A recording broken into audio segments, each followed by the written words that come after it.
করেছেন যে সাংগঠনিক জেলা সদর তার চেয়ারম্যান দলের, এবং সেই সঙ্গে মধ্য হাওড়ার প্রার্থী তৃণমূল কংগ্রেসের অরূপ রায়। এটা সহ আরও 7টা বিধানসভা কেন্দ্রে দায়িত্ব তার কাঁধে, যেখান থেকে প্রত্যেকটা প্রার্থীকে একেবারে জিতিয়ে নিয়ে আসা এবং গতবারের যে মার্জিন, সেই মার্জিনের ব্যবধান আরও বাড়ানো, এই ভুল দায়িত্ব তার কাঁধে। দায়িত্ব পালনটা ঠিকমতো করতে হবে, এটাই।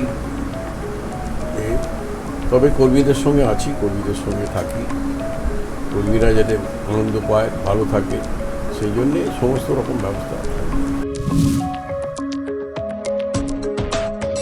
আমাদের দলে প্রায় এবারে 70 জন ইউথ প্রার্থী হয়েছে। সংগঠন বৃদ্ধি করতে গেলে, সংগঠনকে ছড়িয়ে দিতে গেলে যুবদের আনতে হয়, মহিলাদের আনতে হয়। আমাদের দল সবসময় চিন্তাভাবনা, পজিটিভ চিন্তাভাবনা।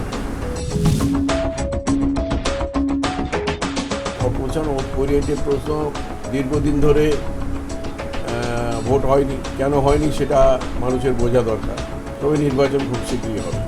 এটা ঠিকই যে মানুষ কিছু অসুবিধে হচ্ছে, কিন্তু মানুষ তৃণমূলকে ভালোবাসেন বলে চুপ করে কোনো কথা না বলে সহ্য করে আছে।